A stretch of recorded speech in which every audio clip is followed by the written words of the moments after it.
Welcome to Mothering from Within, the podcast where we dive into the heart of parenting during those magical yet challenging first few years.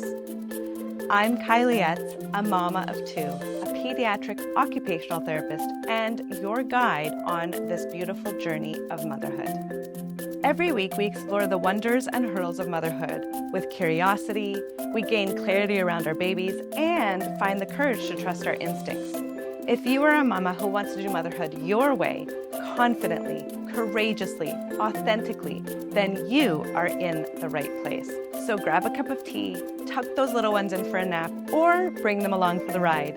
It's time to get curious, gain clarity, and unleash your courage to do motherhood your way. A gentle disclaimer, please do not consider anything discussed on this podcast by myself or any guest of the podcast to be medical advice. The information is provided for educational purposes only and does not take the place of your own medical or healthcare provider. Today on the Mothering from Within podcast, I'm diving into a topic that often many people have never even heard about, let alone considered how it might actually affect your personality, your sense of being in this world. This topic is that of sensory processing. Perhaps you have heard about sensory play for your baby, and maybe you've even signed up for some baby sensory classes, but chances are you don't truly understand how the sensory world can actually contribute to more than just developmental stimulation and learning. Sensory processing is so much more than playing with a water table, a box of dried pasta, or slime. It might sound complex, but it's something I look at with every client, and I blame that on my occupational therapy brain. I just can't turn it off. But really, sensory processing is integral to how we and our little ones experience the world. Sensory processing begins right in the womb, and it can influence everything from sleep to how your baby handles that dreaded reflux. We're surrounded by a sensory-rich environment. Our brains are consistently processing inputs through sensory receptors, which help us to respond to the world around us. For our babies and toddlers whose sensory systems are still developing, this can be quite overwhelming at times. Most of us know about the 5 senses: touch, vision, hearing, smell, and taste. But did you know that there are actually 3 more senses? These are the vestibular sense, which is all about movement and balance, the proprioception sense, which deals with our body awareness, and interoception, which helps us to understand the internal cues like hunger and thirst. Let's break down with some everyday examples that are relevant to your babies and toddlers. So starting with the tactile system, or touch. This is the first sense to develop, even before your baby is born. And it receives input from the skin. The tactile system is essential not just for emotional bonding, but also for physical and cognitive development. It gives us information about temperature, pain, pressure, and touch. Touch gives us a sense of our bodies and tells us whether we're being threatened or comforted. This is why skin to skin is so important and can immediately help a baby settle, but also helps them to grow. This is also why your baby often prefers to be on or next to you for the first many months, and why they calm down the minute that you pick them up. The tactile system is also triggered when it's bath time and might be why your baby cries when the cold air touches their warm, wet skin. Moving on to the visual and auditory systems, these senses help your child to recognize your face and your voice, which are crucial for emotional development and communication. Our visual system receives input through our eyes and allows us to see objects, light, and color. As this sense matures, we can view things near and far and in varying colors, as well as perceive depth and dimensions. Our auditory system is activated when receptors in the ear pick up and register sounds carried through airwaves. We learn to identify or process where sounds come from and then attach meaning to them, allowing us to distinguish background noises from speech, for example, and which sounds are important to focus on at any given time. It's important to remember that babies' vision and hearing are still maturing, which means they can easily become overstimulated by too much visual clutter or loud noises. So consider the toys that you have around the house. Many of them light up and play music, so watch your baby to see how they react. The smell or olfactory and taste or gustatory systems, which are deeply intertwined, and they impact not just taste but also emotional memory. Smells are perceived via receptors in our nose. Our olfactory system is the only one that allows input to go right through to the limbic system, or our emotional center in the brain, which is why smells can evoke such a strong emotions or memories. The smell of baked cookies might bring warm, tingly, happy feelings as you remember your grandmother baking cookies in the kitchen. Or maybe the smell of lavender helps you to feel relaxed because it reminds you of being at the spa. On the flip side, maybe the smell of tar makes you cringe or brings on nausea as you remember being carsick. The gustatory system or taste is closely linked to the olfactory system.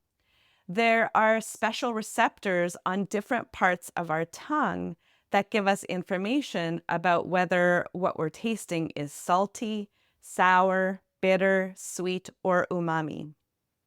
Now let's talk about those less familiar senses. The vestibular system is located in the inner ear, and it helps your baby manage balance and movement by sensing changes in the position of our head in space. Have you ever wondered why babies are soothed by rocking? That's the vestibular sense at work. It's also why some toddlers might be wary of swings or seem to adore bouncing and jumping. Each child's vestibular sensitivity is different. The vestibular sense also contributes to underlying muscle tone and mediates our response to movement and gravity. It gives us our ability to center and ground ourselves in relation to gravity, affects our spatial awareness, bilateral coordination, and postural activation. And it is involved in our arousal levels, self-regulation capabilities, attention, and focus. When it's working well, we feel comfortable with normal movement. We know which direction we're moving in, how fast, and whether we're speeding up or slowing down. The vestibular system is intertwined with the other senses, particularly vision, hearing, and touch. Children who have difficulties with their vestibular system might be fearful of swings or slides, or maybe they hate car seats or strollers, or they might seem to be in constant motion. They often love to spin, enjoy fast rides, like being tossed in the air, and frequently jump and bounce. This system is often at play for our kiddos who have difficulty unwinding and settling to sleep. If a baby presents as breech, they don't get this same vestibular input in utero. And then there's all that nice tactile vestibular and proprioceptive input that baby gets as they come down the birth canal, which is something that babies born via C-section don't get. This is important to understand if your baby is born prematurely and perhaps didn't get as much time to develop their sensory systems in utero. Next, we have proprioception, which might be a big word, but this system is all about body awareness, and it works closely with the vestibular system. The proprioceptors, the sensory receptors found in our muscles and joints, give us a sense of the position of our body in space and how our limbs are moving, which then gives us our sense of movement and spatial orientation. This sense is activated every time your toddler climbs stairs or jumps. It helps them understand where their body is in space, which is vital as they learn to walk and eventually run. Difficulties in this area can appear like bumping into things or failing to notice obstacles in the environment, using too much or too little force. So, for example, having really heavy feet, needing heavy blankets to sleep, and decreased body awareness, among other things. Lastly is interoception. This is our internal sense, which helps us to recognize internal needs like hunger or the need to use the bathroom. It plays a role in digestion and also our emotions. It's a crucial part of self-regulation, which as parents, we know is a significant milestone in development. I want to take a moment and let you know about my book, Mothering from Within. Like a good friend, therapist, and mentor, this book offers guidance and support to help you navigate motherhood with intuition, grace, and yes, a bit of humor. It's full of evidence-informed, developmentally appropriate, attachment-focused information on developmental milestones, baby sleep, reflux, feeding, mama mental health, and so much more. To grab a copy, check out the link in the show notes below. Understanding these senses and how they function can help you better support your child through their sensory experiences.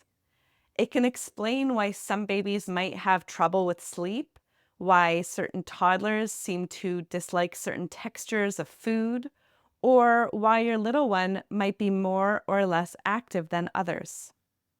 All 8 of these systems work together to provide us with the ability to perceive, process, and react to sensory stimuli. But 3 senses are really our foundational senses. They really help to regulate our nervous system. We cannot achieve higher levels of learning, such as self-regulation or skills like reading and writing, without a solid foundation in these 3 sort of main senses, which are the vestibular sense, the proprioceptive sense, and the tactile sense. Sensory processing issues or differences, as I like to call them, can mean everyday activities are more difficult and require more effort and are achieved with less success and satisfaction. In more significant cases, these difficulties can be signs of a sensory processing disorder, which I'll touch on in just a little bit. I often have parents ask me why their baby or child has more difficulty processing certain sensations. Why are they always trying to push away when being held? Why do they startle at every sound? Why do they seem to go from 0 to 60? Why is it so hard to calm them down? Underlying these questions is this idea that there's something that they did or didn't do as parents to somehow cause these sensory processing differences. The short answer is no, you did not directly do anything to cause your baby's sensory processing differences. However, there are certain things that can affect our babies in utero when their senses are starting to develop, and also during the birth process, which can impact how their nervous system reacts. Sensory processing starts in the womb, and interventions such as inductions with Pitocin, epidurals, or forceps and vacuums can all have an effect on babies and their sensory systems and their bodies. Though a baby's sensory system is quite developed inside the womb, most of the input is calming and often dampened by their mother's body. As mentioned, birth is a big transition for babies. They're immediately bombarded with sensory information. If you had a C-section, the sensory overload might be even more drastic because there would have been no warning that things were changing. I often wonder if much of my son's sensitive nervous system, his easily triggered stress system, is due to the fact that he was born via C-section. Likely because of being malpositioned in utero, He was also born with brachycephaly, which was just the compression of the cranial bones. And I wonder if that's causing compression on his brain, specifically the stress system areas like his amygdala and substantia nigra. Those compressed cranial bones are pressing on the vagus nerve. And then add in the fact that he did not get that tactile, proprioceptive, and vestibular input, and perhaps missed out on some important primitive reflex integration from getting squeezed down and through the birth canal. These are the things that I think about. There could be other reasons for my son's sensitive nervous system, like his tongue tie, which went undiagnosed until age 7, which led to more mouth breathing and snoring for pretty much his whole life, which potentially did lead to more chest breathing and activation of that sympathetic nervous system. I don't think I will ever know for sure, but this is my theory. Do you see how it's never just one thing? Everything is connected. And none of this was my fault. Believe me, I have been down that rabbit hole too. I did everything I knew to do when I was pregnant with him, and I had a very healthy pregnancy. But for whatever reason, he got stuck and needed help getting out. It happens, and now he has been my best teacher and why I continue to read and learn about all these possible parts. Okay, enough about me and my son. Back to babies in general. Because their brains are immature, babies aren't able to habituate to, process, or filter the sensory input as well as we can as adults. Before we're even conscious of the sensory information received, our brain determines whether it's important or not. If it isn't important, the brain inhibits it or filters it out. This is called habituation, and it's vital. It ensures we aren't focused on things like the feeling of our clothes on our body, and that we can focus on more important information without becoming overstimulated. Habituation takes time and experience to occur.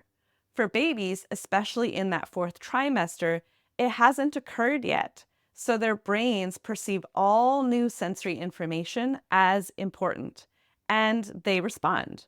This response may be emotional, such as crying, or it could be physical, such as turning towards the breast for feeding. What all this means is that babies and toddlers can become overstimulated easily.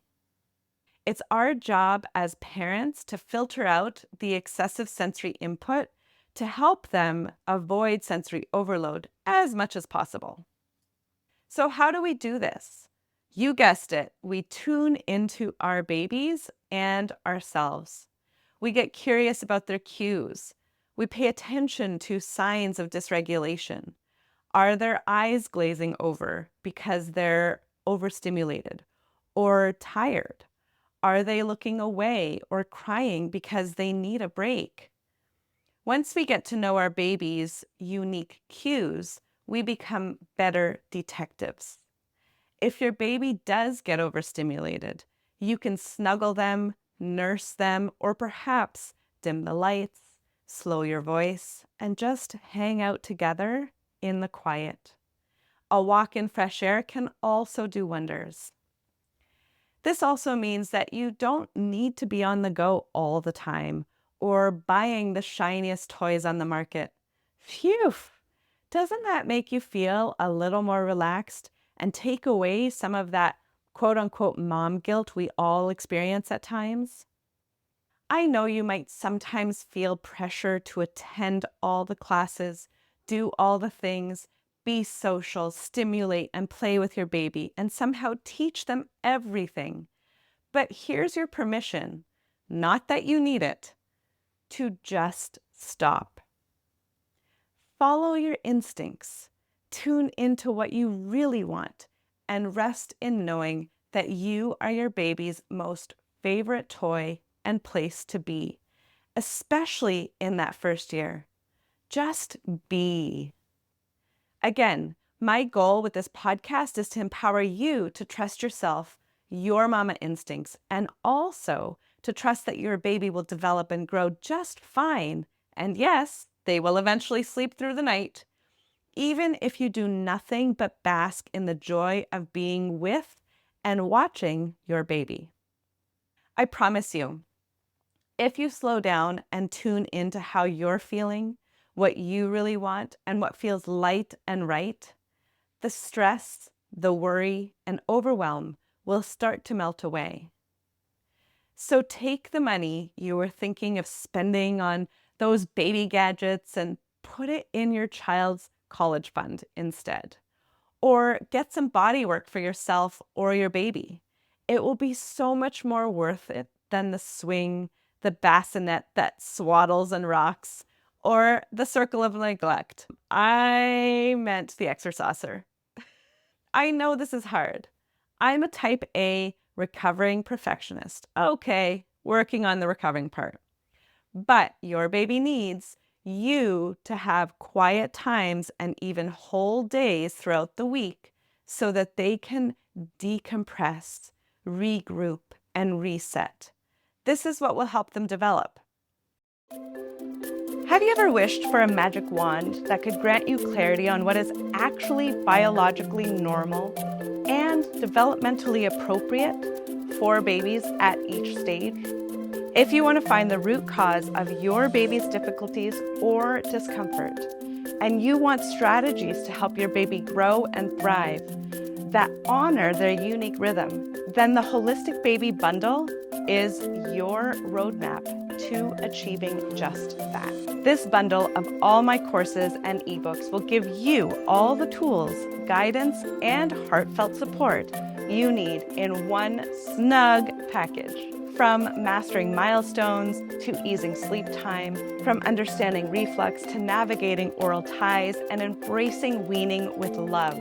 This bundle is crafted with you and your baby's journey in mind. As a pediatric occupational therapist, I've poured my professional expertise and personal passion into these resources to ensure they're not just informative, but transformative. Visit the link in the show notes to learn more. Until next time, keep listening to your heart, trust in your journey, and cherish the wonder moments with your little ones. This is Kaili, your holistic baby guru, sending you and your babies all the love and peaceful vibes. Sweet dreams, and see you in the next episode.